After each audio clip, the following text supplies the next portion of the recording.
Les plus grands esprits de l'histoire partagent une caractéristique frappante. Ils ont tous choisi la solitude plutôt que la société. Einstein enfermé dans son bureau. Nietzsche errant seul dans les montagnes. Tesla dans son laboratoire isolé. Ce n'est pas une coïncidence, c'est une nécessité. Ce que ces géants intellectuels ont découvert, souvent à grands frais personnels, était une vérité qu'Arthur Schopenhauer a articulée avec une clarté brutale. Un homme ne peut être lui-même que tant qu'il est seul, et s'il n'aime pas la solitude, il n'aimera pas la liberté. Car ce n'est que lorsqu'il est seul qu'il est vraiment libre. L'intelligence ne tolère pas simplement l'isolement, elle l'exige. Et aucun philosophe n'a compris cela plus profondément que Schopenhauer, le penseur allemand du XIXe siècle, dont les réflexions sur la solitude et la socialité ont traversé des siècles d'illusions réconfortantes sur la nature humaine et la sagesse collective. La plupart rejettent Schopenhauer comme un simple pessimiste, réduisant sa pensée complexe à une caricature de morosité. Mais sous sa réputation se cache quelque chose de bien plus précieux, une évaluation impitoyablement honnête de la raison pour laquelle la pensée véritablement originale exige une distance par rapport à la foule. Et pourquoi la foule ressent instinctivement du ressentiment envers ceux qui maintiennent cette distance. Ce que Schopenhauer a reconnu et ce que la neuroscience moderne, la psychologie et l'histoire ont toutes confirmé, c'est que le génie et la pensée de groupe sont fondamentalement incompatibles. Les mécanismes qui font fonctionner les foules écrasent simultanément les processus cognitifs, même qui produisent des idées révolutionnaires. Ce n'est pas de l'élitisme, c'est une réalité cognitive. Aujourd'hui, nous explorerons les raisons fondamentales pour lesquelles, selon Schopenhauer, les esprits intelligents doivent garder leur distance vis-à-vis de la pensée collective, et pourquoi cette nécessité crée une tension qui définit la vie intellectuelle. Nous examinerons comment ces idées expliquent des phénomènes allant du conformisme des médias sociaux à la persécution persistante des penseurs innovants, de la pensée de groupe dans les institutions au pouvoir créatif de l'isolement. Plus crucial encore, nous affronterons la vérité inconfortable que le fossé entre la pensée indépendante authentique et l'acceptation sociale peut être infranchissable. Et pourquoi cela compte plus aujourd'hui que jamais? Le bruit du monde contre la voix de la pensée. Pour Schopenhauer, la première et la plus fondamentale raison pour laquelle les esprits intelligents se retirent des foules est simple. Le bruit noie la pensée. Mais il entendait cela dans un sens bien plus profond que la simple distraction auditive. Le bruit, écrivit-il, est la plus impertinente de toutes les interruptions, car non seulement il interrompt nos propres pensées, mais il les disperse.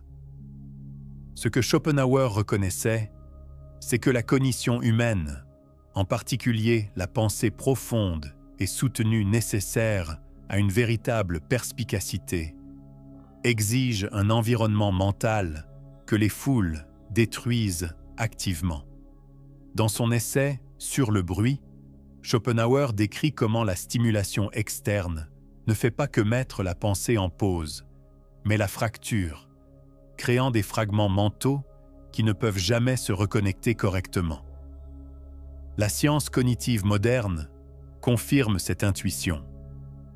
Ce que les neuroscientifiques appellent les coûts de changement de tâche, la pénalité mentale payée lors du changement d'attention, s'accumulent rapidement dans les environnements sociaux où des pivots attentionnels constants sont exigés. La conversation de groupe moyenne nécessite des micro-ajustements continus, suivre les fils de conversation, lire les signaux émotionnels, formuler des réponses, gérer l'autoprésentation. Chaque changement épuise les ressources cognitives qui pourrait autrement être dirigée vers une pensée soutenue et linéaire. Pour la plupart des esprits, ce compromis en vaut la peine. Les avantages sociaux l'emportent sur les coûts intellectuels. Mais pour ceux capables d'une perspicacité exceptionnelle, cette équation s'inverse. La valeur potentielle d'une pensée ininterrompue dépasse ce qu'offre l'intégration sociale. Comme l'a dit Schopenhauer, un grand esprit ne peut avoir son effet complet qu'en se trouvant dans une société tout à fait congéniale, une composée d'esprits qui sont du même calibre et autrement compatibles avec lui. Puisque de tels esprits sont rares par définition, la solitude devient le seul environnement où la pensée peut atteindre son plein potentiel. C'est pourquoi Einstein a travaillé comme employé de bureau des brevets plutôt que dans le milieu universitaire, non pas malgré l'isolement, mais grâce à lui. C'est pourquoi la période la plus productive de Newton est survenue pendant les années de peste, lorsque l'université de Cambridge a fermé et qu'il s'est retiré à Woolsthorpe Manor. C'est pourquoi Kant maintenait des routines quotidiennes si rigides que les habitants réglaient leurs montres sur ces promenades solitaires. Ce n'étaient pas des bizarreries de personnalité ou des tendances antisociales. C'étaient des nécessités cognitives, les seules conditions dans lesquelles une pensée complexe et originale pouvait se développer pleinement. Aujourd'hui, ce problème s'est intensifié de façon exponentielle. Nous vivons dans ce que les économistes de l'attention appellent un environnement cognitif d'une hostilité sans précédent. Les médias sociaux, les discussions de groupe, les bureaux ouverts et la culture des notifications créent une fragmentation mentale qui fait paraître les rues bruyantes du XIXe siècle de Schopenhauer comme un silence monastique. Le résultat est ce que le psychologue Mihaly Csikszentmihalyi a identifié comme la quasi-impossibilité d'atteindre des états de flux, ces périodes d'immersion totale dans la pensée où se produisent des idées révolutionnaires. Dans les environnements de foule, tant physiques que numériques, les demandes constantes d'attention rendent le flux cognitif profond essentiellement impossible. L'esprit intelligent reconnaît ce piège et crée de la distance, non par arrogance, mais par nécessité. Comme l'a noté Schopenhauer, plus un homme a en lui-même, moins il a besoin de l'extérieur, et moins les autres peuvent être pour lui. La vie intérieure riche nécessite une protection contre les exigences externes qui la rendraient impossible. La pression de la conformité contre la nécessité de l'originalité. Au-delà du bruit cognitif, Schopenhauer a identifié une tension encore plus fondamentale. Les foules exigent la conformité, tandis que la pensée originale nécessite la divergence. Les deux ennemis du bonheur humain, écrivait Schopenhauer, sont la douleur et l'ennui. Pour éviter les deux, la plupart des gens recherchent une compagnie constante et une distraction sans fin. Cela crée des environnements sociaux où le confort et le consensus deviennent les valeurs les plus élevées. Les idées stimulantes, celles qui pourraient perturber l'harmonie ou créer un inconfort cognitif, deviennent des menaces à neutraliser. Schopenhauer a observé que les foules développent naturellement des systèmes immunitaires contre l'originalité. Elles travaillent instinctivement à ramener la pensée aberrante vers la moyenne, non pas par un argument raisonné, mais par la pression sociale, le ridicule, l'ostracisme et ce que nous appelons maintenant des clichés qui mettent fin à la pensée. Cela crée ce que les psychologues ont depuis appelé le piège de la conformité. Les foules ne se contentent pas de décourager la pensée originale.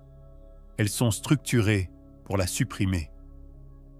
Les mécanismes d'acceptation sociale exigent fondamentalement l'adhésion aux paradigmes existants. C'est pourquoi Schopenhauer a déclaré « Le talent atteint une cible que personne d'autre ne peut atteindre.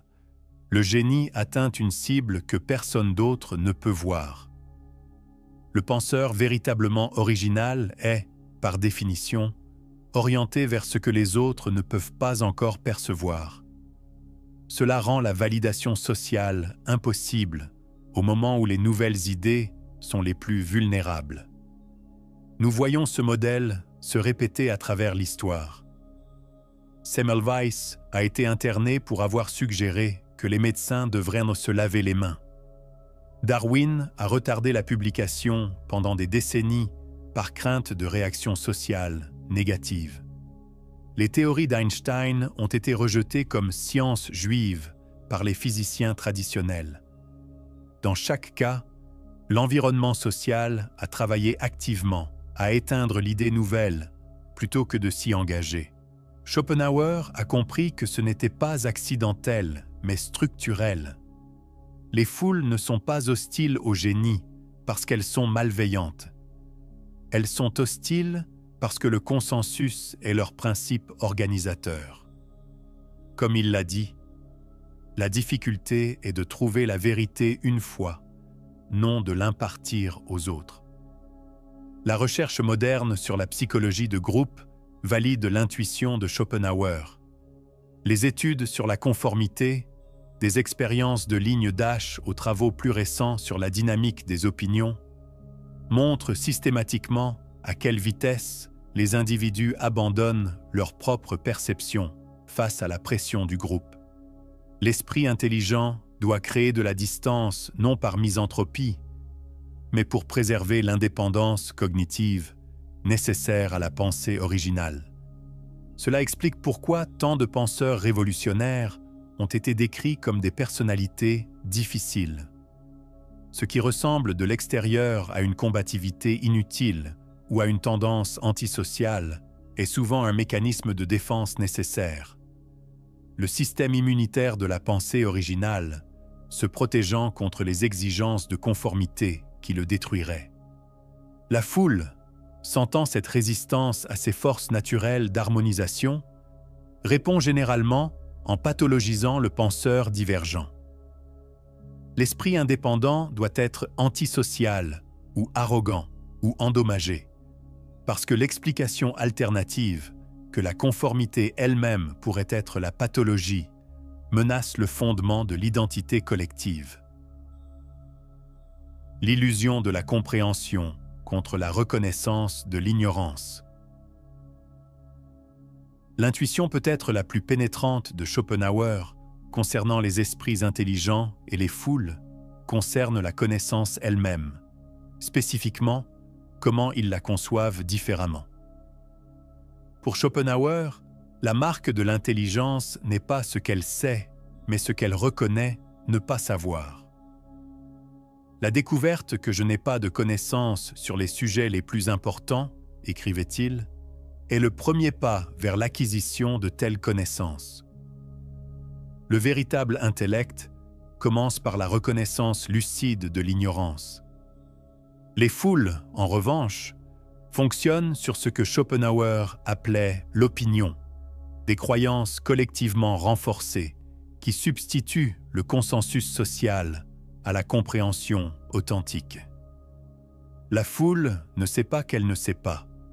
Elle confond la familiarité avec la compréhension, la répétition avec la vérité et l'accord social avec la réalité objective. Cela crée un fossé infranchissable.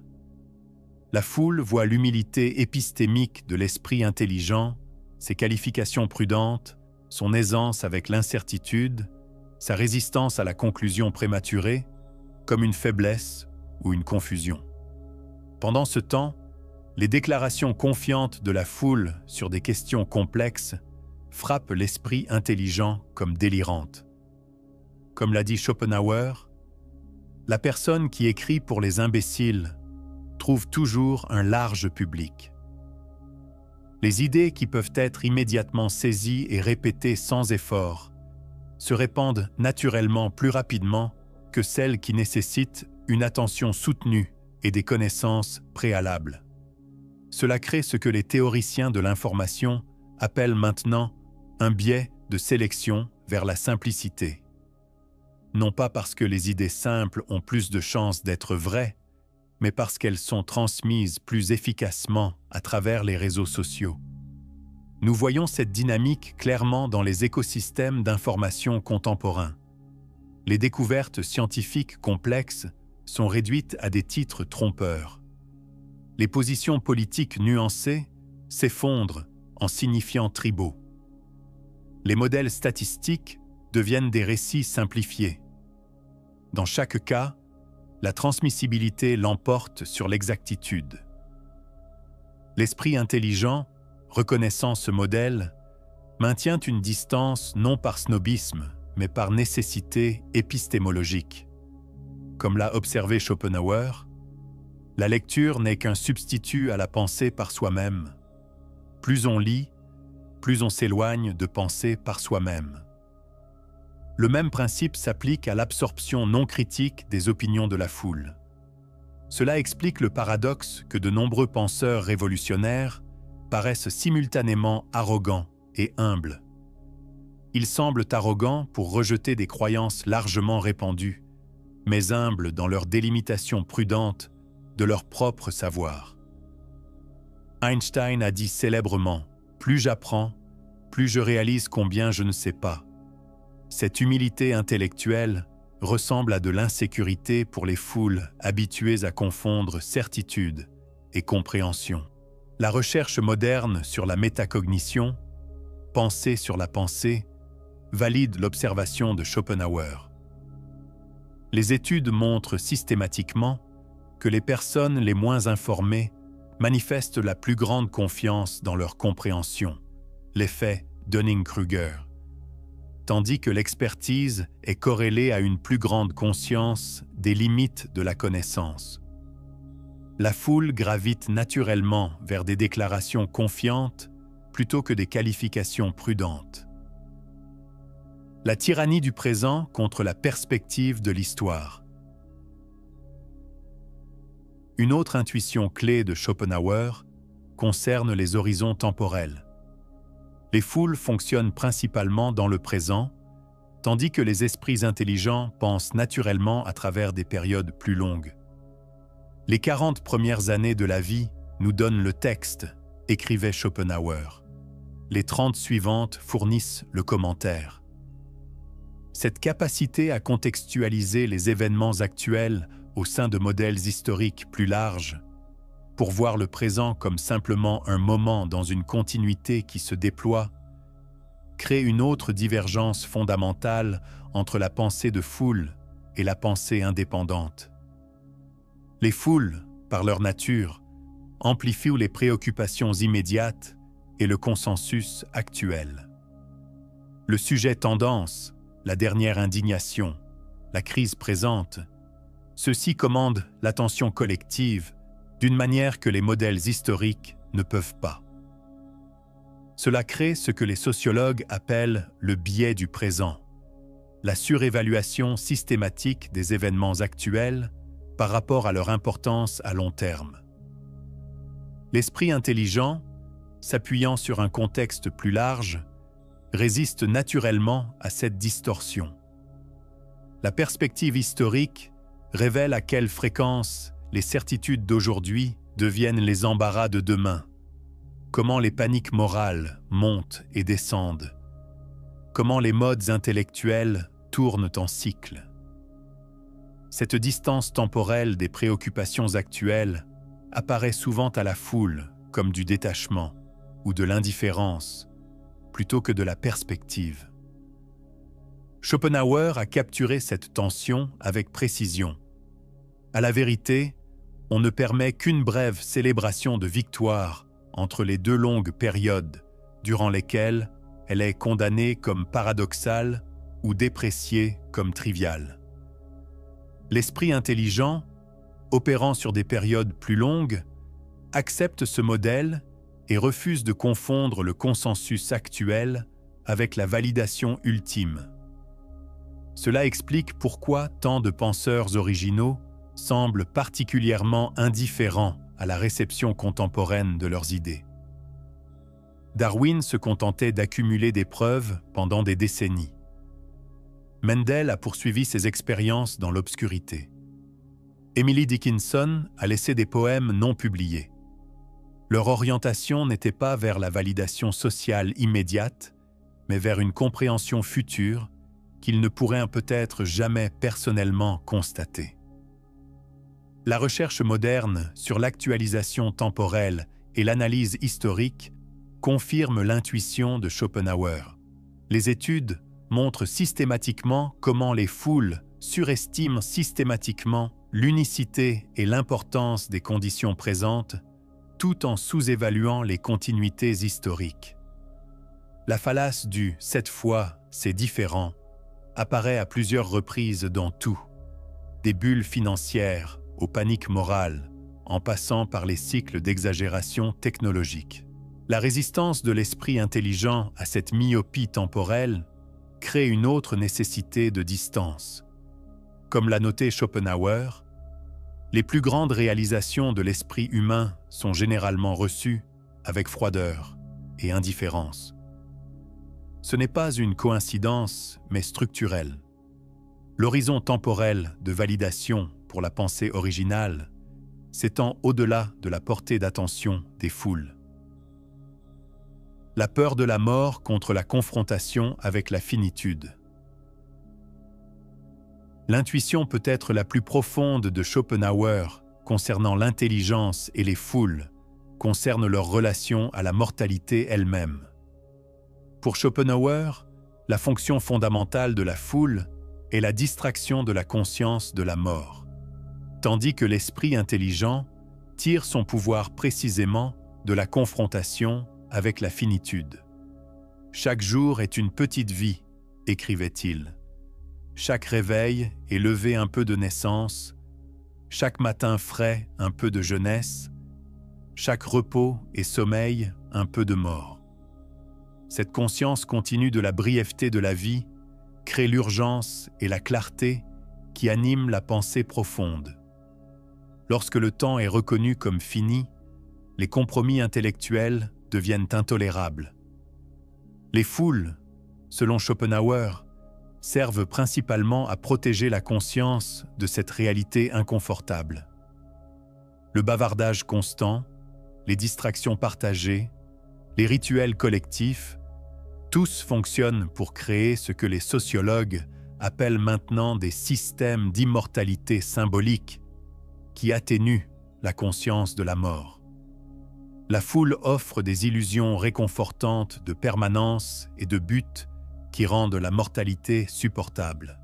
L'esprit intelligent, refusant ces palliatifs, acquiert une clarté et une intensité impossibles au sein de la psychologie de la foule. Comme l'a dit Schopenhauer, la brièveté de la vie, qui nous est continuellement répétée aux oreilles, est vraiment le remède à toute la tristesse, la douleur et la misère que nous souffrons. Nous n'avons jamais assez de temps pour nous lasser de la vie, car il y a toujours quelques plaisirs ou objets de poursuite devant nous.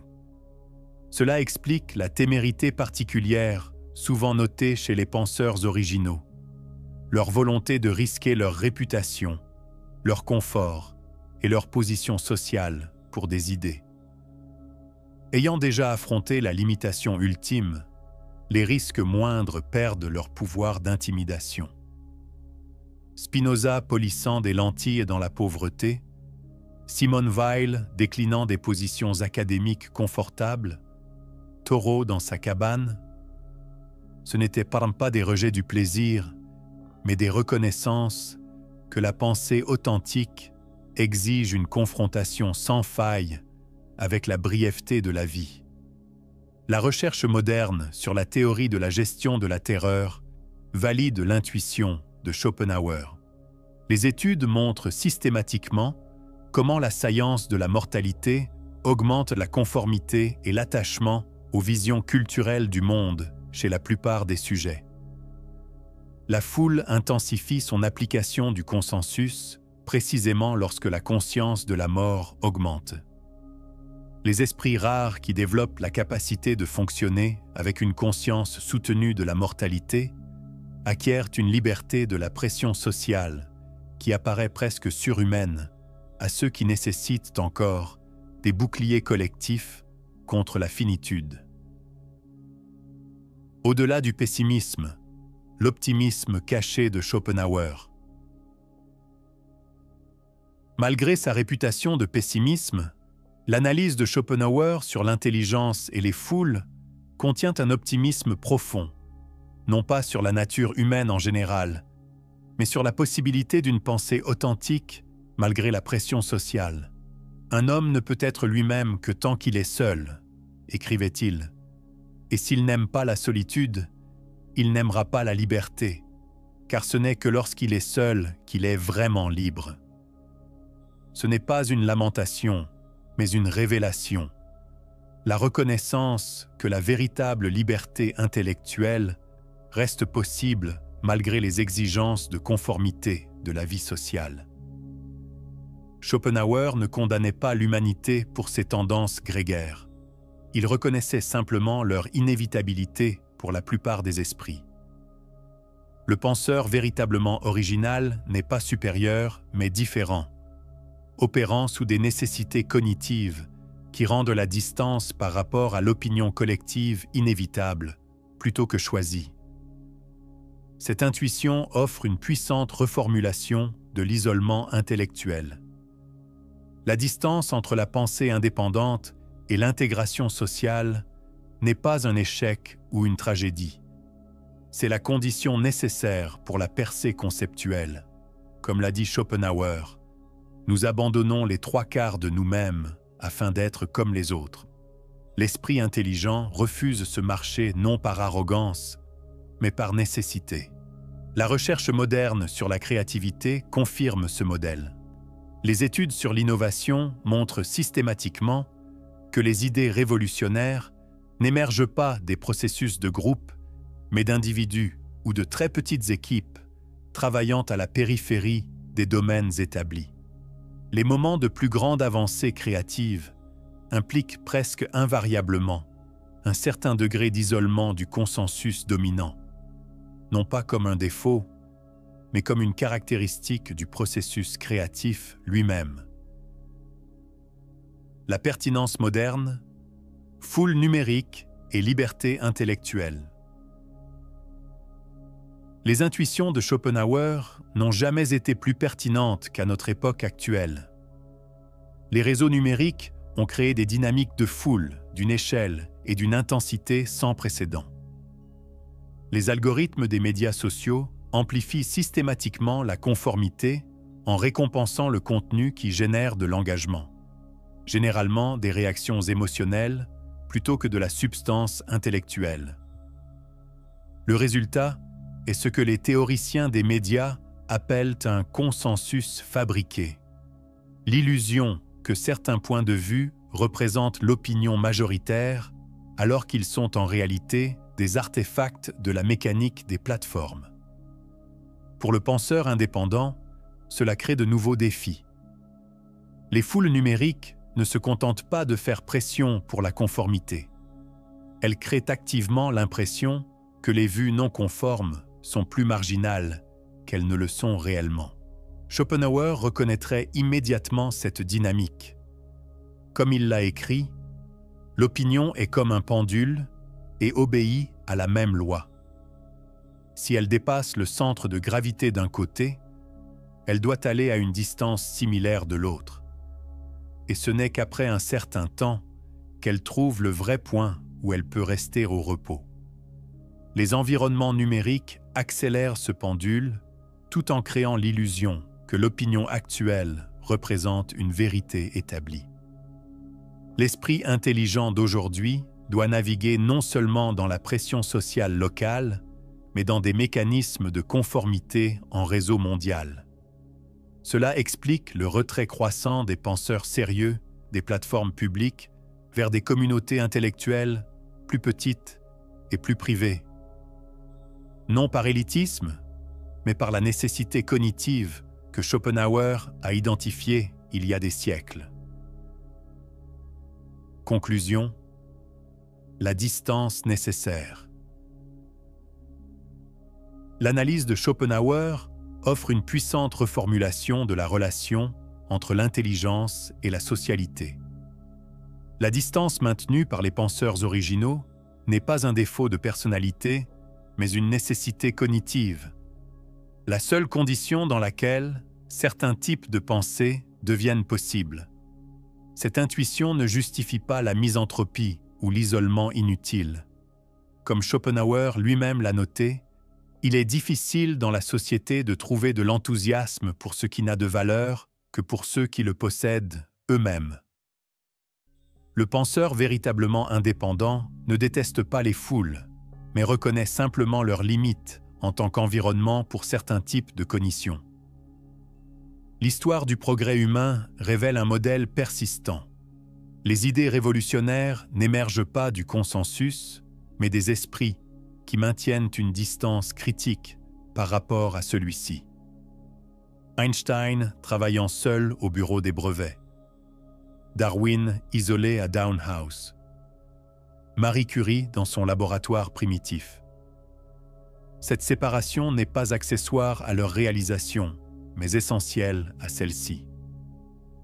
Ce que Schopenhauer a reconnu et ce que la recherche moderne confirme systématiquement, c'est que certaines formes de cognition ne peuvent pas survivre aux pressions normatives des dynamiques de groupe. La pensée originale nécessite des environnements où le retour social immédiat ne supplante pas les premiers stades fragiles de la formation conceptuelle. Pour ceux capables d'une telle pensée, le choix n'est pas entre le bonheur et la réussite, mais entre différents types d'épanouissement. Comme l'a dit Schopenhauer, la vie intellectuelle de l'homme consiste presque entièrement dans sa substitution d'un ordre conceptuel à l'ordre perceptuel dans lequel son expérience vient originellement. La foule offre l'appartenance, mais exige un compromis conceptuel. La voie indépendante offre l'intégrité intellectuelle, mais exige un confort avec la distance. Aucun choix n'est objectivement supérieur. Ils servent simplement différents aspects du potentiel humain. L'intuition ultime de Schopenhauer n'était pas le pessimisme sur la nature humaine, mais la clarté sur sa diversité. Certains esprits génèrent leur plus grande valeur dans l'harmonie collective. D'autres produisent leur contribution unique seulement dans un isolement relatif. Les deux servent des fonctions essentielles dans l'écologie de la pensée humaine. La tragédie se produit non pas lorsque les esprits intelligents maintiennent une distance nécessaire des foules, mais lorsque nous ne parvenons pas à reconnaître cette distance comme une nécessité plutôt qu'un choix, et lorsque nous confondons la conformité avec la sagesse plutôt que la commodité. Dans un monde de plus en plus dominé par les dynamiques de foule, la défense de Schopenhauer de la solitude intellectuelle n'a jamais été plus essentielle. Ce qui apparaît comme de la misanthropie chez Schopenhauer est en réalité une foi profonde dans la capacité humaine à la pensée authentique et une reconnaissance des conditions requises pour la protéger. À une époque de pression sans précédent vers la conformité intellectuelle, ces intuitions offrent non seulement une explication, mais une libération, la compréhension que le chemin de la pensée indépendante a toujours été solitaire, a toujours été difficile et a toujours été nécessaire pour le progrès humain. L'esprit intelligent évite la foule, non par arrogance, mais par nécessité cognitive. Et dans cette distance nécessaire réside la possibilité de voir ce que la foule, par sa nature, ne peut pas voir. Les cibles qui, selon les mots de Schopenhauer, restent invisibles aux autres.